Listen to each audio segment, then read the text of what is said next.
podcast, Kicking It with Coach Donald, and today we're looking into the part 2 of our countdown to Morocco. So in the previous episode, we talked about the countries that have lifted the most Africa Cup of Nations trophies, the likes of Egypt, Cameroon, Ghana, and not to mention but just a few. So today we're moving on to the next chapter where we'll be looking at the 9 stadiums that will be hosting the Africa Cup of Nations. So we'll be looking at the cities where these stadiums will be located, and we'll be looking at the matches that will be played in these particular stadiums.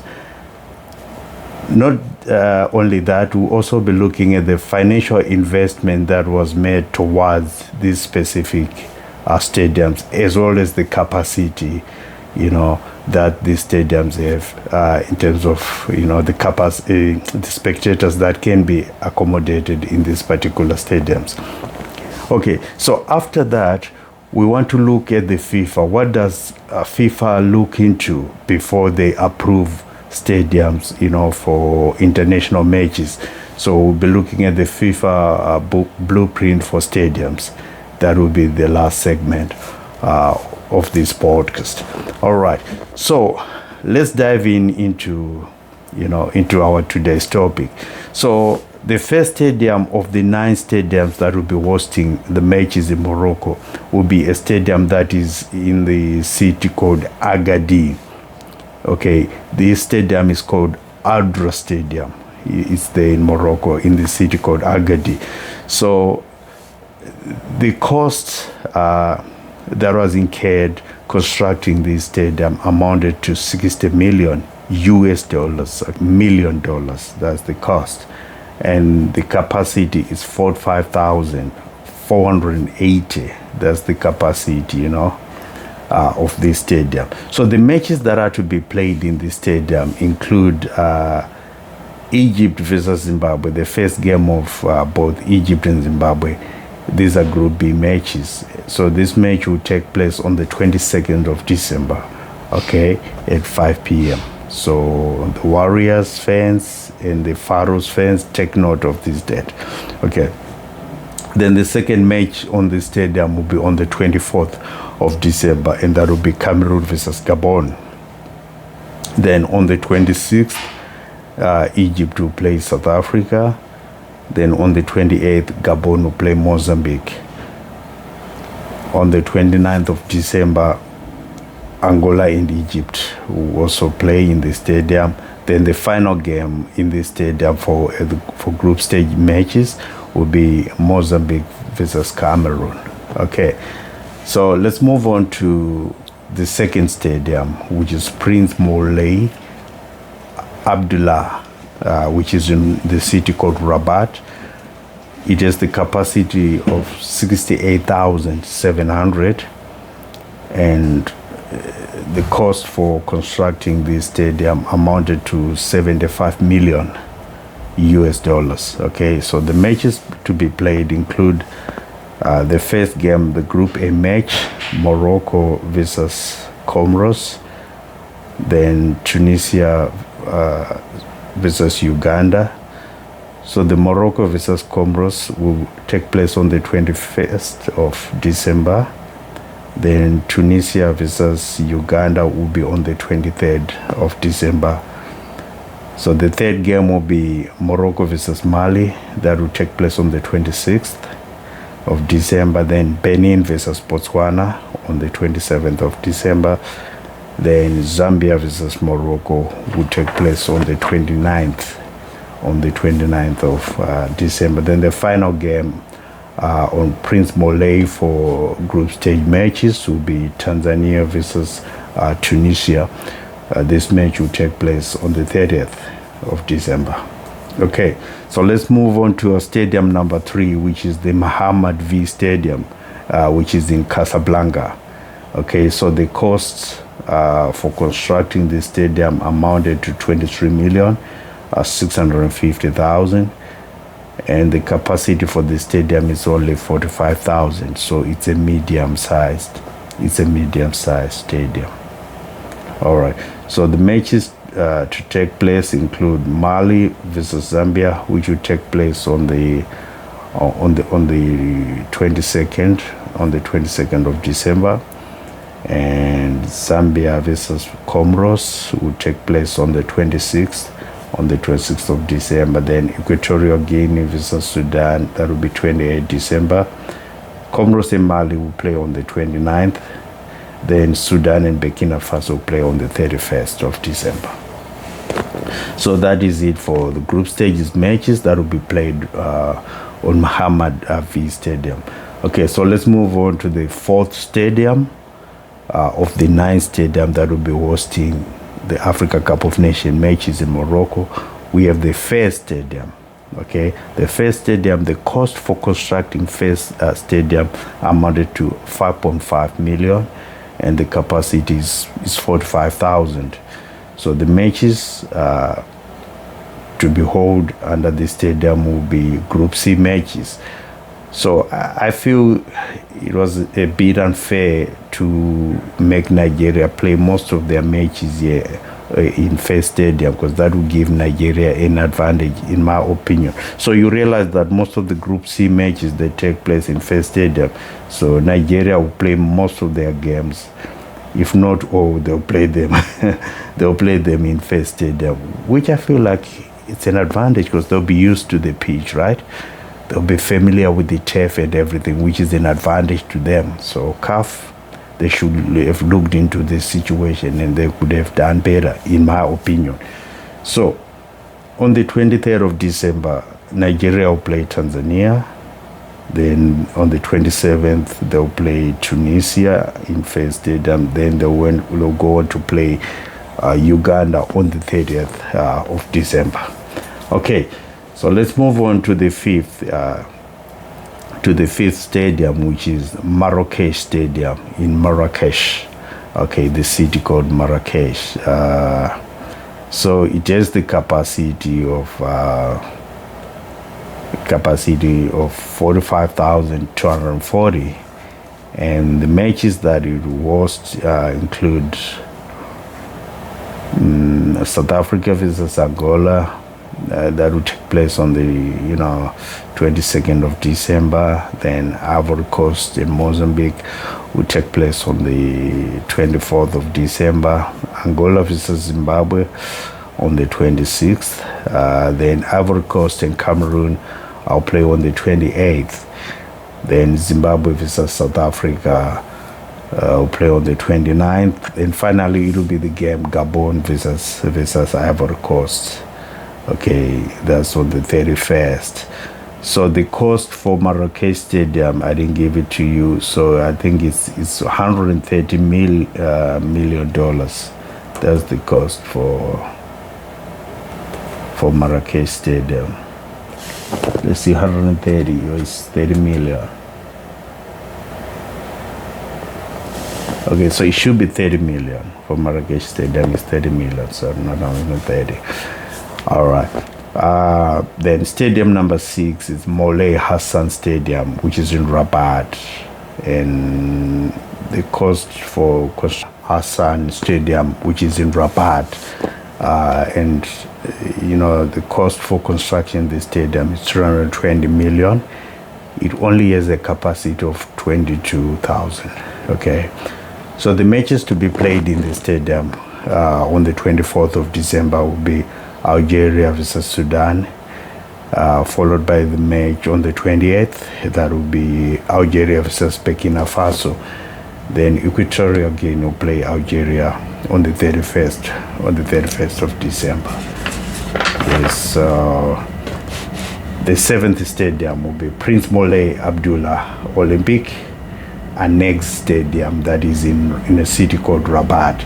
All right, so the cost for constructing the stadium amounted to 320 million, and it has only the capacity of 22,000. Okay, so the matches that will take place, they include the one on the 23rd of December. That will be a Group C match, Tunisia versus Uganda. Benin versus Botswana will play on the 27th. Then on the 30th, Tanzania will play Tunisia.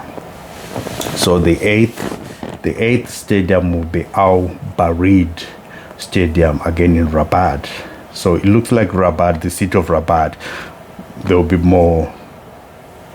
more matches, because I've seen one in Casablanca, I've seen about 3 in Rabat, I've seen another one in Tangier, I've seen another one in Fez. So Rabat is the most games, it's the city with more action.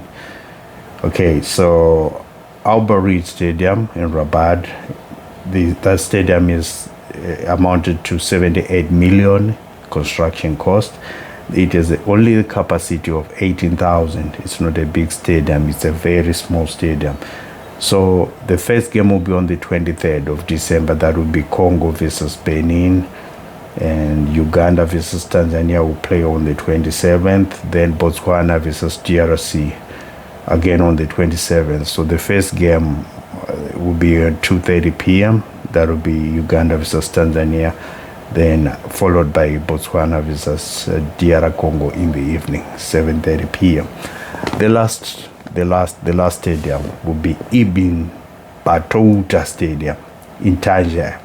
Okay, it will be in the city of Tangier, and the cost of this stadium is only 66 million.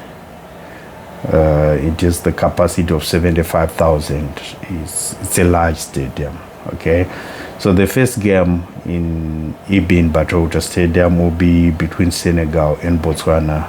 That will be on the 23rd of December, and 27th December will be Senegal versus DRC. Then on the 30th will be Benin versus Senegal. All right. So the reason why, like I said before, why I've been telling you the cities and telling you the matches is so that if you're planning to go to Morocco for the tournament, at least you know which city to go for which games. So I think it's very important before you plan your itinerary. All right. So now let's move on to this section of the FIFA stadiums, the standards that are expected by FIFA before they award a stadium the status of hosting international matches. All right. So the first thing that they look into is pitch and field specifications. All right. They need to look at the proper dimensions, which means the field. When we talk about proper dimensions, we are talking about the length and width of the field. There are FIFA specifications. For example, it should be 100 and 110 meters long, okay, and the width is 74 to 70, so 64 to 75 meters. That's the width, right, of the stadium. So if a stadium cannot meet these requirements of the length and width, then it will fail. It will not be awarded the status towards international matches. Okay, so let's move on. So they also look at the turf. Okay, the turf is very, very important. So the turf should be well maintained and should be of high quality. Otherwise, FIFA will not award you the right to host matches. So the turf, the grass should be of high quality. And if it's artificial turf, then it should be suitable artificial surface, you know. So they have put their standard, and it's very important that, you know, the stadiums, they adhere to these FIFA standards. Another critical thing on that one is adequate drainage, okay, lighting and pitch marking. So lighting is very important. I remember there is a game that Zimbabwe played, was it in Rwanda, Tanzania, where there was poor lighting. There was poor lighting, like we could not see the other side. It was not clear and it was difficult, you know, especially for the coaches and to see what was on the other side. So FIFA will not approve. I mean, gone are the days when stadiums like that will be allowed to host international matches. All right. So another thing that is also of key is the stadium infrastructure and facilities. So they also look at sufficient seating. Also, is it comfortable for spectators? That's why these days they now have the bucket chairs. I know if you look in Zimbabwe, in their national sports stadium, they're starting to put, you know, the bucket chairs. Most of the time it was just concrete benches. So FIFA also want the spectators to be comfortable when they are watching matches. So there is a standard that stadiums should adhere to, include those of the bucket seats that are comfortable, and also good. Reasonable leg space in between, so that the spectators, will be comfortable when they are watching the matches. Okay. They also look at safe and accessible entry and exit points. This is very, very important. See, especially the exit points. In case of emergency, there should be numerous options. I remember there was this stampede that happened in year 2001. It was a World Cup qualifier between Zimbabwe and South Africa. So because there were no more of these exit, these emergency exit plans, exit ways, exit routes, people ended up, throwing one another. As the police were firing tear gas on the spectators ended up throwing each other down the stairs, because they wanted to create space for themselves to exit the stadium. So FIFA, I think, because of this safety concern, in case of emergency, they want the stadium to have enough exit points in case of an emergency. And also, it should be convenient when spectators are getting in the stadium, otherwise it will be chaotic. So there should be many entry points as well, so that the spectators won't get frustrated, and also it will be quicker for the spectators to move into the stadiums. Otherwise it will be a problem, and it will end up being chaotic. So FIFA, they look into all those issues, and make sure they're resolved before they can award a stadium the status to host international matches. So they also look at the VIP, the media and commentator zones, okay, to make sure that they are up to standard. Also look at the control rooms, the medical facility, proper locker rooms, the doping control rooms, facilities for team officials and staff. So they also look into that, and they should be of standard. Okay, so, but you see, safety and security, what I've mentioned before, it's very, very important. Because crowd control, it's very, very, it's very, very key, because we have some incidents in the past all over the world where we have stampedes and spectators ended up being killed. I mentioned one in Zimbabwe. There are some in England, some in Ghana. The cases, you will not exhaust them. There are so many case studies that we can look into, but because of the interest of time, we'll just pass. Yeah. So they also look at transport and accessibility. This is very, very important, and I like this part, because when South Africa was awarded, was awarded the rights to host the World Cup, that's where you see, in 2010, that's when they introduced the cow train. And if you notice how the cow train moves, it goes straight to the airport, then it comes into the city. So the purpose of the cow train with the World Cup, it was to allow easy movement of people from the airport to the stadiums, or closer to the stadium, to the city. So that's very, very important. And that's the reason why most countries, they will not host, or they will never host major tournaments. I don't want to mention names of those countries, but because they've got poor infrastructure, poor roads, poor rail system, and some they don't even have the rail system. So you cannot be awarded, the right to host tournaments like the Olympics, the Africa Cup of Nations, the World Cup. You see, if you don't have good road networks, good rail systems, good airports facilities, So it's very important that, countries, they also invest much into that if they are to host major international tournaments. especially in soccer. So yeah, basically that is what I had for you today. So let me know your thoughts on this subject.